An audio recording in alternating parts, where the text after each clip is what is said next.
Elias had always been drawn to the unknown. As a xenobotanist stationed on the edge of uncharted space, his days were spent cataloging alien plants in the dense forests surrounding the human colony. The air here shimmered with bioluminescent hues, and every step revealed something new. Strange fungi that pulsed like heartbeats, vines that glowed faintly in the dark, or petals that emitted soft, musical tones when touched. It was a world unlike anything Earth had ever seen, and Elias loved it. But today felt different. As he knelt by a patch of glowing moss, carefully collecting samples for analysis, a sound caught his attention. A low hum, almost imperceptible, yet strangely melodic. He turned slowly, his breath catching as he saw her. Standing just a few feet away was one of the Vailith, an alien species rarely seen outside their secluded territories. Her tall, slender frame seemed to shimmer under the forest's dim light, her skin reflecting colors that shifted like liquid metal. Her large, almond-shaped eyes locked onto him, unreadable yet piercing. Elias froze. Encounters with the Vailith were rare, and communication between them and humans was nearly non-existent. They were elusive beings, shrouded in mystery, and most colonists avoided venturing too close to their lands. But Elias wasn't afraid. If anything, he was fascinated. This was his chance, not just to study another species, but to connect with it. He reached into his satchel and pulled out a small bouquet of earth flowers he'd brought along. Bright yellow sunflowers, delicate white daisies, and vibrant red roses formed a colorful contrast against the eerie glow of the alien forest. Holding the bouquet gently in both hands, he extended it toward the Vailith woman. "I thought you might like these," he said softly, his voice trembling slightly. "They're from my home." For a moment, there was silence. The woman tilted her head, studying the flowers with an intensity that made Elias wonder if she understood. Then, without warning, she recoiled violently, emitting a sharp, guttural sound that echoed through the trees. Her shimmering form rippled as though agitated, and she took several quick steps backward, her gaze fixed on the bouquet as if it were poison. Elias dropped the flowers instinctively, raising his hands in a gesture of peace. "Wait, I didn't mean." But she was already retreating, disappearing swiftly into the shadows of the forest. Only the faint rustle of leaves marked her departure. Elias stood there, stunned, staring at the scattered flowers on the ground. What had gone wrong? Had he offended her somehow? Or was it simply a misunderstanding? The question swirled in his mind as he packed up his equipment and headed back to the colony. That night, lying awake in his bunk, Elias couldn't shake the image of the Vailith woman, the way she had looked at him before fleeing. There was something in her expression, a mix of fear and anger, that haunted him. He replayed the encounter over and over, trying to piece together what he'd missed. What did those flowers mean to her? And why had such a simple gesture provoked such a strong reaction? By morning, Elias knew one thing for certain: this wasn't over. Whatever had happened in the forest, he needed to understand it. For the first time in his life, Elias felt driven not just by curiosity but by a deeper desire to bridge the gap between two worlds, no matter how daunting the challenge. As their bond deepened, Lyra began to share more of her world with Elias. One evening, under the dim glow of the forest's bioluminescent canopy, she gestured for him to follow her deeper into the woods than he had ever ventured before. The air grew cooler, and the plants around them seemed to pulse with a stronger, almost reverent energy. Elias could feel it, a sense of sacredness that made his steps lighter, as if the ground itself demanded respect. They reached a clearing surrounded by towering crystalline trees, their translucent trunks glowing faintly in shades of blue, green, and gold. In the center stood an ancient grove unlike anything Elias had seen before. The trees here were enormous, their roots intertwined like woven threads, forming intricate patterns on the forest floor. Between the roots grew clusters of delicate, jewel-like flowers that shimmered softly, releasing a faint hum when touched. Above, the canopy filtered the light from the twin moons into cascading beams that danced across the grove. Elias stared in awe. "This place. It's incredible," he whispered, though he doubted Lyra understood his words. Lyra moved ahead silently, her movements graceful yet deliberate. She paused near one of the larger trees, its surface etched with intricate carvings that glowed faintly. Placing a hand on the bark, she closed her eyes and emitted a low, melodic hum. The tree responded immediately, its glow intensifying, as if acknowledging her presence. Then, turning to Elias, she gestured for him to come closer. Hesitant but curious, Elias approached. Lyra pointed to the glowing carvings, then placed her hand over his and guided it toward the tree. As his fingers brushed the smooth surface, he felt a strange warmth spread through his palm. Images flashed in his mind. Scenes of Vailith rituals, gatherings beneath this very grove, and moments of joy and sorrow shared among her people. It was as if the tree held their collective memories, preserving them in living form. Elias pulled his hand back, stunned. "You're connected to this place," he murmured. "It's part of you." Though she couldn't understand his exact words, Lyra nodded slowly, her reflective eyes softening. She stepped back and gestured toward another tree, this one adorned with vines that pulsed rhythmically. When Elias hesitated, she tilted her head, encouraging him to touch it. But this time, she lingered nearby, watching him closely. As Elias reached out, Lyra suddenly stopped him, placing her hand gently on his arm. Her expression shifted, no longer inviting but cautious. Through gestures and tones, she conveyed something important. Not all trees were meant to be touched. Some held deeply personal memories, ones only accessed by those who had earned the right. Elias nodded, understanding. This grove wasn't just a beautiful space.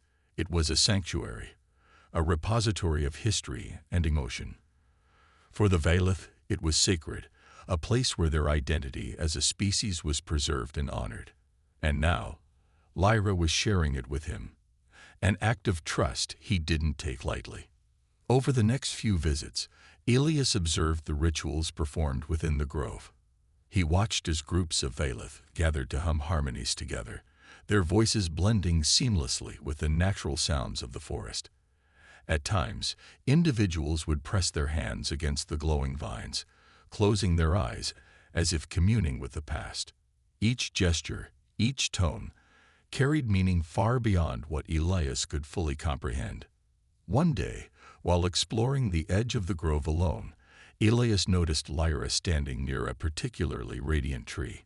Its bark shimmered with intricate patterns, and its roots stretched wide, cradling a cluster of glowing orbs embedded in the earth.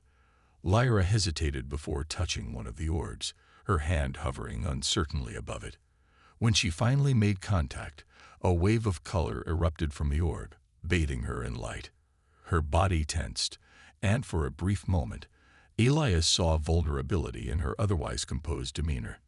Later, using gestures and broken attempts at communication, Lyra explained, or at least tried to, that the orbs contained fragments of individual memories. Touching them allowed the Vailith to revisit their personal histories, both joyful and painful.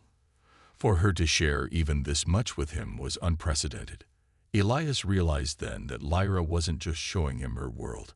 She was revealing pieces of herself, and with every revelation came a deeper responsibility to honor her trust, protect her secrets, and ensure that humanity never disrupted the sanctity of this sacred grove. Elias's heart raced as he approached the Vailith woman by the crystalline river. She stood motionless, her shimmering form reflecting the soft glow of the bioluminescent plants around them. Her large, unblinking eyes locked onto him. And for a moment, Elias wondered if she would flee again. But she didn't move. Instead, she tilted her head ever so slightly, as if waiting to see what he would do next. This was his chance to make things right. Taking a deep breath, Elias raised his hand slowly, palms open in a gesture of peace. Then, with careful precision, he activated the harmonic device strapped to his wrist. A low, melodic hum filled the air, resonating softly like the sound of wind chimes. It wasn't perfect, far from replicating the complex tones of the Vailith language. but it was close enough to convey his intent. "I mean no harm." The woman stiffened at first, her reflective skin rippling faintly as though agitated. For a tense moment, Elias feared she might reject his attempt entirely. But then something remarkable happened. She straightened up, her posture shifting slightly, and emitted a soft hum of her own. It was hesitant at first, almost questioning, but it harmonized with the tone of the device. Elias felt a surge of hope. He deactivated the device and took another cautious step forward, keeping his movements deliberate and slow. "I'm sorry," he said quietly, even though he knew she wouldn't understand his words. "I didn't mean to upset you." To his surprise, she responded, not with words, but with a series of subtle gestures.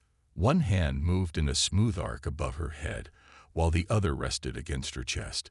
Elias recognized this from Mira's research. It was a sign of acknowledgement, a way of saying, "I hear you." Encouraged, Elias continued experimenting with the harmonic device over the following days. Each time they met, their interactions grew longer and more nuanced. The woman, whom Elias began referring to as Lyra, a name he chose based on the constellation visible above the forest during one of their meetings, seemed to warm to him gradually. Though her expressions remained guarded, there was a softness in her demeanor now, an openness that hadn't been there before. Through trial and error, Elias learned bits and pieces about Lyra's life. She communicated using not just tones, but also intricate body language. A flick of her fingers meant curiosity. A tilt of her head signaled caution. Sometimes she would touch the glowing vines along the riverbank, causing them to pulse brighter or dimmer depending on her mood. Watching her interact with her environment gave Elias insight into how deeply connected the Vailith were to their world. One evening, as the forest grew darker and the glowing plants cast eerie shadows, Lyra led Elias to a cluster of towering crystalline trees. Their translucent trunks shimmered with an inner light, and when she placed her hand on one, it emitted a soft, musical note. Elias realized these weren't ordinary trees. They were alive, responsive, and perhaps even sentient. Lyra turned to him, her reflective eyes locking onto his once more. With a gentle hum, she gestured toward the tree, inviting him to try. Hesitant but eager to participate, Elias reached out and touched the smooth surface. To his astonishment, the tree pulsed brightly in response, emitting a clear, resonant tone that echoed through the forest. For the first time since their initial encounter, Lyra made a sound that resembled laughter, a series of light, melodic notes that danced in the air. Elias couldn't help but smile. In that moment, he felt a spark of connection, a bridge forming between two vastly different worlds. But despite the progress, Elias knew there was still much he didn't understand about Lyra and about her people. Why did she spend so much time near the river? What secrets did the glowing trees hold? And why had she chosen to trust him, even after his earlier blunder? As they parted ways that night, Elias couldn't shake the feeling that Lyra was guarding something important, something tied to the forest itself. Whatever it was, he was determined to uncover it, not out of curiosity alone, but because understanding her world might be the key to truly bridging the gap between them. Elias spent the next few days wrestling with his conscience. The weight of the secret Lyra had shared pressed heavily on him, gnawing at his resolve. On one hand, he understood the gravity of what she had entrusted to him. The orb was a relic of destruction, a weapon capable of catastrophic harm. To reveal its existence could shatter the fragile trust between humans and the Vailith. But on the other hand, the orb's power represented an opportunity, a chance to advance human knowledge, perhaps even ensure their survival in this unforgiving corner of space. He tried to push the thought aside, focusing instead on his work cataloging alien flora and avoiding any further exploration of the grove. Yet every time he closed his eyes, the visions from the orb haunted him. Skies ablaze, cities crumbling, lives erased. It wasn't just history, it was a warning. And Elias couldn't ignore the fact that humanity might need to know about such dangers if they were ever to face them again. In moments of weakness, he confided in Dr. Mira Calloway. At first, he only hinted at his discovery, framing it as a hypothetical scenario. "What would you do?" he asked her during one late-night conversation, "if you found something dangerous, but also potentially valuable? Something that could change everything?" Mira frowned, leaning back in her chair. "Depends on the context," she said carefully. "If it poses a threat to both sides, then keeping it hidden might be the right call. But if it's something that could protect us or give us leverage, I'd argue we have a responsibility to report it." Her words lingered in Elias's mind, planting seeds of doubt. By the end of their conversation, he found himself spilling more details than he intended, about the glowing orbs, the visions of war, and the pulsating artifact in the hidden chamber. Though he didn't mention Lyra by name or disclose her role in guarding the orb, he revealed enough for Mira to grasp the significance of his discovery. To his dismay, Mira immediately recognized the implications. Her eyes widened as she leaned forward, her voice dropping to a whisper. "Elias, this isn't just some artifact. It's a potential game changer. If what you're saying is true, we can't afford to leave it buried." Before Elias could protest, Mira insisted on reporting the find to the colony's military leaders. Within hours, a team was assembled to retrieve the orb, armed with scanners, containment units, and orders to secure the area. Elias begged Mira to reconsider, explaining how Lyra had trusted him to keep the secret safe. But Mira shook her head firmly. "It's not about trust anymore. It's about survival. We owe it to our people to investigate." When the retrieval team arrived at the grove, chaos erupted almost instantly. The Valith detected their intrusion long before they reached the hidden chamber. Dozens of shimmering figures emerged from the shadows, their harmonized tones shifting into sharp, discordant notes that echoed through the forest like alarms. Lyra appeared at the forefront, her expression fierce and unyielding. Elias watched helplessly as tensions escalated. The humans raised their weapons defensively, while the Valith formed a protective barrier around the grove. Lyra locked eyes with Elias, betrayal etched into every line of her body. She stepped forward, her voice cutting through the tension. A single, piercing note had silenced everyone. Through gestures and broken tones, she conveyed a clear message. "This is sacred ground. You have no right here." The standoff grew unbearable, each side unwilling to back down. Elias realized too late that his actions had undone months of progress, turning allies into adversaries. Worse still, he had betrayed Lyra's trust, a bond he might never be able to repair. As shouts filled the air and the situation teetered on the brink of violence, Elias knew he had to act. But what choice did he have now? The damage was done, and all he could do was hope to salvage what little remained of the fragile peace. The standoff in the grove felt like an eternity. Tension crackled in the air, each side bristling with mistrust and anger. The Valith stood firm, their shimmering forms glowing brighter as if fueled by collective resolve. Behind them, the ancient trees pulsed erratically, responding to the heightened emotions. On the human side, weapons were drawn but not yet fired. Everyone seemed to be waiting for the spark that would ignite chaos. Elias couldn't stand idle any longer. Pushing past the armed soldiers, he stepped into the center of the clearing, his hands raised high in a gesture of peace. "Stop," he shouted, his voice trembling but clear.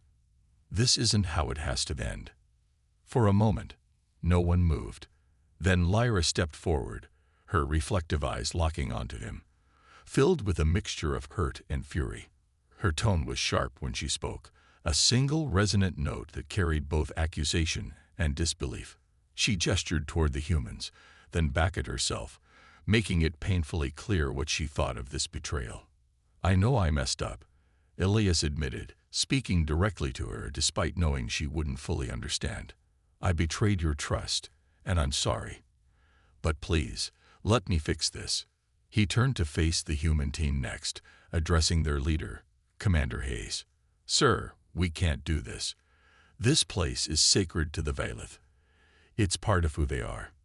If we take the orb, we're declaring war. Is that really worth it? Hayes frowned, clearly torn. You think I want this? We're here because you told us about the weapon, Elias. Now we have to decide whether it poses a threat or not. It does pose a threat, Elias countered quickly. But not just to us, to everyone. That's why it's buried. Its power could destroy entire ecosystems, or worse, fall into the wrong hands. Do we really want to risk repeating history? His words hung in the air, heavy with implication. Slowly, some of the soldiers lowered their weapons, exchanging uncertain glances. Even Hayes hesitated, his grip tightening on his rifle as he weighed the consequences. Seizing the moment, Elias activated the harmonic device on his wrist, producing a low, soothing hum that echoed through the grove. It wasn't perfect, but it mirrored the tones used by the Vailith during peaceful exchanges. He addressed Lyra again, keeping his movements slow and deliberate. I didn't mean for this to happen. Please, give me a chance to make things right. Lyra studied him silently, her expression unreadable. After a long pause, she emitted a soft hum of her own, a hesitant acknowledgement. Encouraged, Elias continued, turning to include both groups in his plea. Using gestures and broken phrases, he proposed a compromise. The orb would remain sealed within the grove under joint supervision. Neither humans nor Vailith would attempt to use or study it further, ensuring its power stayed contained. At first, neither side seemed willing to agree. The humans argued that leaving such a dangerous artifact unmonitored was reckless, while the Vailith remained steadfast in their refusal to allow outsiders access to their sacred ground. But eventually, Lyra stepped forward once more. With a series of melodic tones and intricate gestures, she communicated her willingness to consider the proposal, but only if Elias acted as mediator. The decision came at great personal cost. By volunteering himself, Elias effectively chose exile from his own people, committing to live among the Vailith to ensure the agreement was upheld. As the two sides reluctantly agreed to the terms, Elias felt a mix of relief and sorrow. He had saved the fragile peace, but at the expense of his old life. As the human team retreated, leaving the grove behind, Lyra approached Elias. For the first time since the betrayal, her gaze softened. Though no words passed between them, her silent acceptance spoke volumes. Together, they stood watch over the grove, united by a shared responsibility. And perhaps a tentative hope for reconciliation. Months passed, and the fragile alliance between humans and the Vailith began to take root. The grove remained untouched, its secrets guarded by both species under Elias's watchful eye. Though tensions still lingered, the shared commitment to protecting the orb had created a tentative peace, one built not on trust alone, but on mutual respect and understanding. Elias adapted quickly to his new life among the Vailith. Each day brought new lessons about their culture, language, and connection to the natural world. Lyra became his guide, teaching him how to interpret the subtle harmonies of their communication and the intricate patterns of their rituals. In return, Elias shared insights about human science and technology, finding ways to bridge the gap between their vastly different worlds. Their bond deepened over time, though it remained complicated. There were moments when Elias caught glimpses of the warmth and curiosity that had first drawn him to Lyra, but there were also reminders of the betrayal. He could see it in the way she hesitated before trusting him fully or in the guarded tone of her hums during certain conversations. Yet despite these challenges, they worked together seamlessly, united by their shared responsibility for the grove. One evening, as the twin moons bathed the forest in silvery light, Elias and Lyra stood side by side near the radiant tree where they had first touched the glowing orbs. The air was filled with the soft hum of the grove, a sound that now felt familiar and comforting to Elias. Lyra reached out, placing a hand on one of the vines that pulsed gently with energy. She glanced at Elias, tilting her head slightly, a gesture he had come to recognize as an invitation. Hesitant but eager, Elias placed his hand beside hers, feeling the faint vibration beneath his palm. This time, the vision that came wasn't one of destruction or war. It was something quieter, more intimate. He saw flashes of Lyra's memories, moments of joy spent among her people, quiet reflections beneath the glowing canopy, and even fleeting images of himself, standing awkwardly in the forest with his bouquet of earth flowers. It was as if the tree was showing him not just her past, but her hopes for the future, a future where humans and Vailith might truly coexist.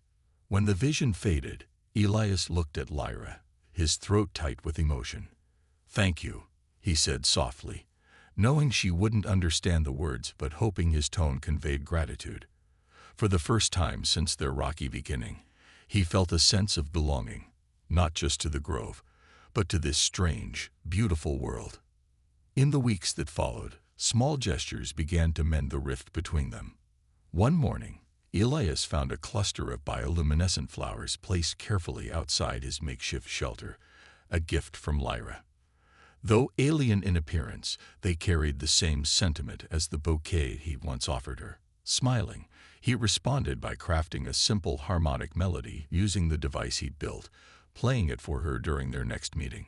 Her eyes softened, and she emitted a series of melodic notes in reply, an exchange that felt almost like laughter. Together, they continued studying the grove's ecosystem, collaborating on research projects that benefited both species.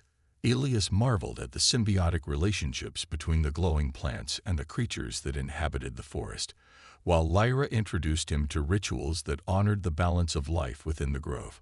Their work became a testament to what could be achieved when two worlds chose cooperation over conflict.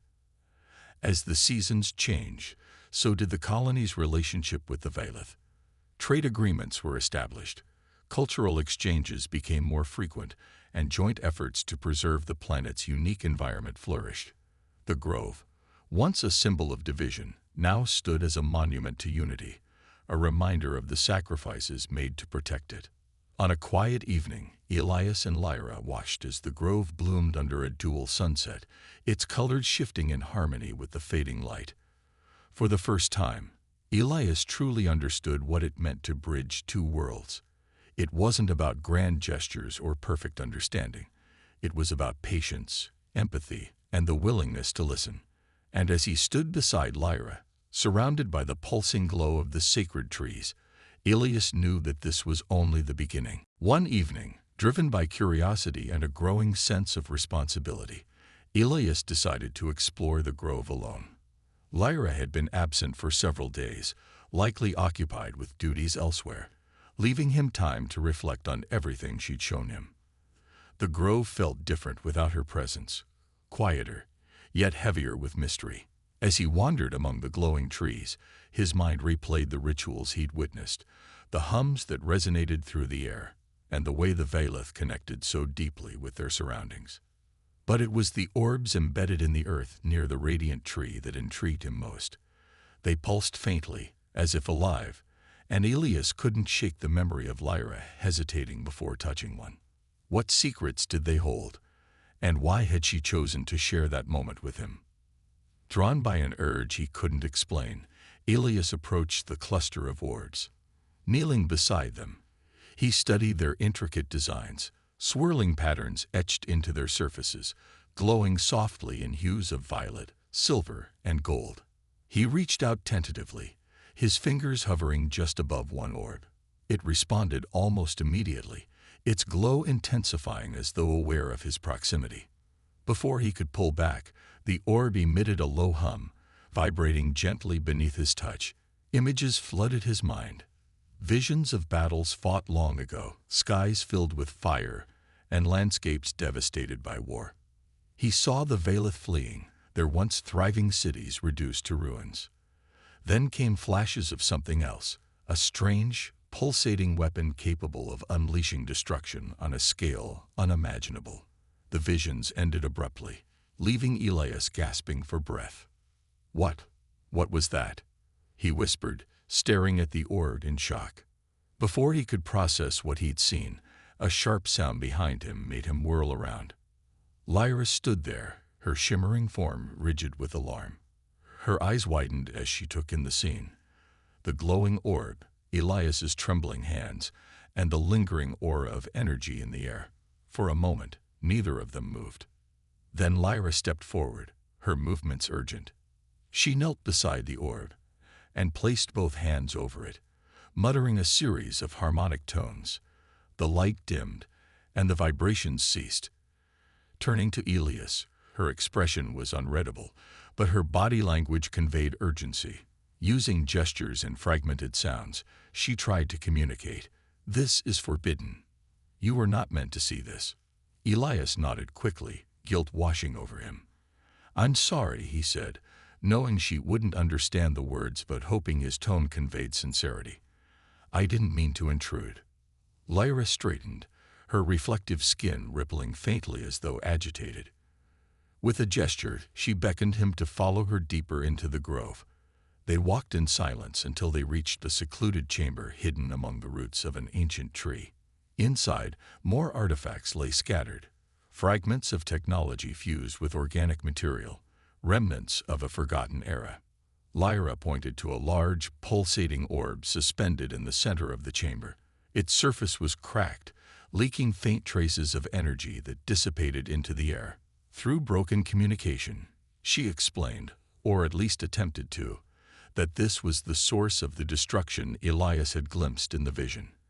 It was a relic of war, a weapon created by the Vailith's ancestors, but abandoned after nearly wiping out their species. Its existence was kept secret even from most Vailith, guarded only by those entrusted with protecting their people's history. Elias listened intently, piecing together her message. The implications were staggering. If humanity discovered such a weapon, it could reignite old conflicts or be misused in ways unimaginable. Yet the thought of leaving it untouched felt equally unsettling. How could something so powerful remain hidden indefinitely? Lyra's gaze hardened as she emphasized one final point. "Do not speak of this to your kind." Her trust in him hung precariously in the balance, and Elias knew he faced a choice: protect the secret of the orb, and risk betraying Lyra's trust if others found out, or report his discovery and potentially endanger the fragile peace between humans and the Vailith. As they left the chamber, Elias glanced back at the glowing orb one last time. Whatever decision he made, it would change everything, for better or worse. The next morning, Elias couldn't focus. His mind kept drifting back to the Vailith woman, the way she had recoiled from his gift, the strange sound she'd made before vanishing into the forest. He replayed every detail in his head, searching for clues he might have missed. What had gone so horribly wrong? Determined to find answers, Elias went straight to Dr. Mira Calloway, the colony's resident anthropologist and expert on interspecies relations. Her office was cluttered with books, holographic maps of alien territories, and artifacts collected during her years of research. She looked up as Elias entered, raising an eyebrow at his disheveled appearance. "Something troubling you, Elias?" she asked, setting aside a tablet filled with notes. I think I messed up," Elias admitted, pulling out the crumpled bouquet of earth flowers he'd salvaged after the encounter. "I gave these to one of the Vailith yesterday, a woman, and she reacted like I'd done something terrible." Mira frowned, taking the flowers from him and examining them closely. Then, leaning back in her chair, she sighed. "Elias, do you know anything about the Vailith?" "Not really," Elias admitted. "Just what I've read. Basic stuff about their biology and how they avoid contact with humans. But nothing specific about their culture." "Well," Mira began, folding her hands on the table, "the Vailith are incredibly sensitive to foreign organic matter. Their history is riddled with biological warfare. They were nearly wiped out centuries ago by pathogens introduced by another species. Ever since then, they've been wary of anything that comes from outside their ecosystem." Elias felt a pang of guilt. He hadn't known. To him, the flowers were harmless, even beautiful. But to someone whose people had suffered because of alien life forms, they must have seemed like a threat. "But there's more," Mira continued. "Gift-giving among the Vailith isn't symbolic of kindness or friendship like it is for us. In their culture, giving a gift can imply dominance or submission, depending on the context. By offering her those flowers, you may have unintentionally challenged her status or insulted her. Elias groaned, running a hand through his hair. So I either scared her or offended her, or maybe both. Possibly, Mira said with a shrug. But don't be too hard on yourself. You didn't know. What matters now is whether you want to fix it. That question lingered in Elias's mind long after he left Mira's office. He couldn't just let this go. The memory of the Violet woman's reaction gnawed at him, not just because he'd made a mistake, but because he wanted to understand her. There was something compelling about her presence, something that drew him in despite the cultural barriers between them. Over the next few days, Elias threw himself into learning everything he could about the Violet. He studied recordings of their interactions, noting how they communicated using harmonized tones and subtle body movements. He practiced mimicking their gestures, hoping to bridge the gap when he saw her again. He even built a small device capable of emitting harmonic frequencies similar to those used by the Violet during peaceful exchanges. Each night, as he lay in bed reviewing his notes, Elias wondered if he'd ever get another chance to speak with the woman. Would she even give him the opportunity? Or would she see him as a threat and refuse to engage? Finally, one evening, he decided to return to the forest where they'd first met. Armed with his new knowledge and a harmonic device, Elias stepped cautiously into the glowing woods, heart pounding with anticipation. If he could just explain himself, if he could show her that his intentions were genuine, maybe, just maybe, he could make things right. As he ventured deeper into the forest, the familiar hum of bioluminescent plants surrounded him once more. And then, almost as if drawn by fate, he spotted her silhouette near a crystalline river. She stood still, watching him approach, her shimmering form bathed in soft light. This time, Elias vowed not to make the same mistake twice.